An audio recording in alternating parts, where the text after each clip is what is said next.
Fountain Valley is often seen as a model suburban city, safe, structured, and well maintained. But that perception only tells part of the story. As we dig deeper, we begin to see the layers beneath: underserved communities, barriers to healthcare access, and residents whose lived experiences challenge the idea that opportunity is equally distributed. Join us as we explore those hidden dimensions, what exists beyond the surface, and what it means for people who call this city home. All right, here we have Matthew Doe. He is a resident of Fountain Valley. I'm here with Andrew, who's a member of Fountain Valley and a member of Holy Spirit Catholic Church. What's up, you guys? My name is P.A. Patrick. Can you describe your experience living and working in this community?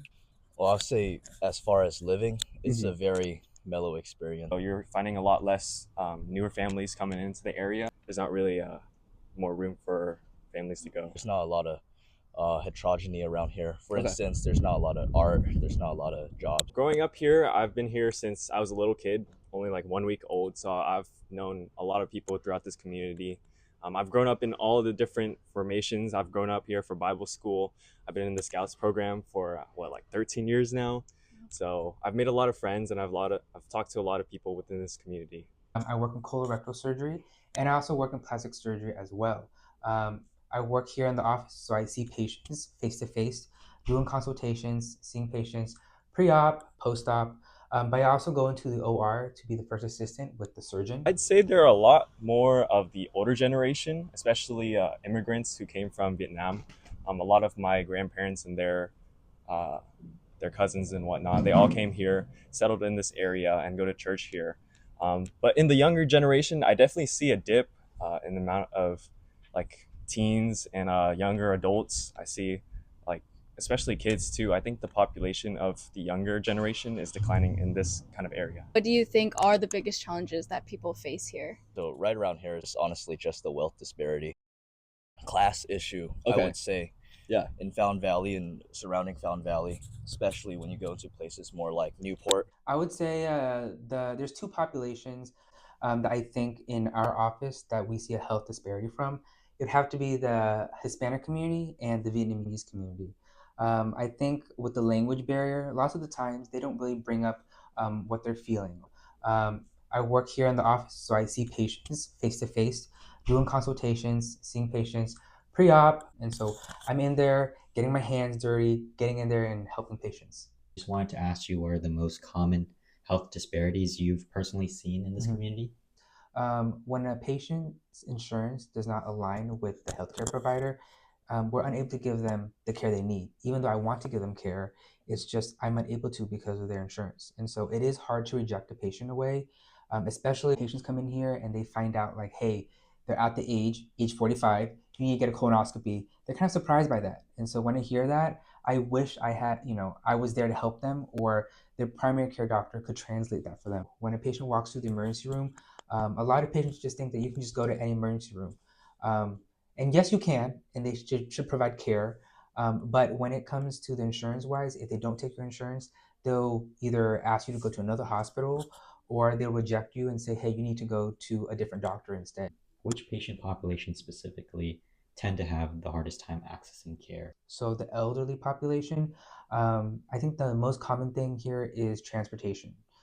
They either live in an assisted nursing facility, or they live by themselves, or they cannot drive. And so because of those factors, they're unable to come see me, or they are unable to go to another healthcare provider. And so it makes it difficult. When you have a problem, you want to go see someone to help you out. And so if you don't have the transportation, a car, you can't get on the bus for some reason, it's difficult. I had a patient once where they were having an emergency. Unfortunately, she didn't have the transportation. She was carless and homeless, and so she expressed to me, how can I do this when I don't have a car to get to the emergency room? And so I gave her options, which I think helped her. And so I offered her, hey, do you have Uber on your cell phone? Do you have a taxi service you can call? Do you have a friend? Do you have any family members? If that's not the case, do you have a neighbor, like someone that's next door, someone that you can trust to help bring you to the emergency room? So eventually she did find someone to bring her to the hospital.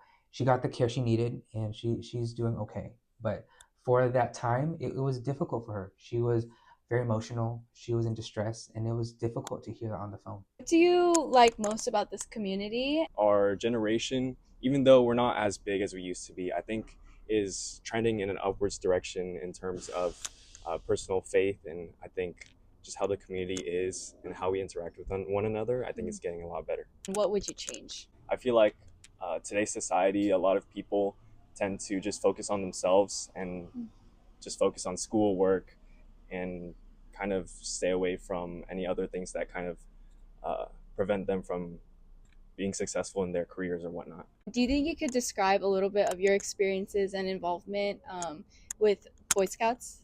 This is formally called VYM, Vietnamese Eucharistic Youth Movement, and this is a actually an international thing where we collaborate Vietnamese culture and Scouts program. Being in this program as a kid and then now as an adult, I feel like I've experienced so much of the Vietnamese culture. This brought me into, for one, line dance. I think just being involved, making a whole bunch of friends. And I think the Scouts program has really made me the person I am today. Okay, bye.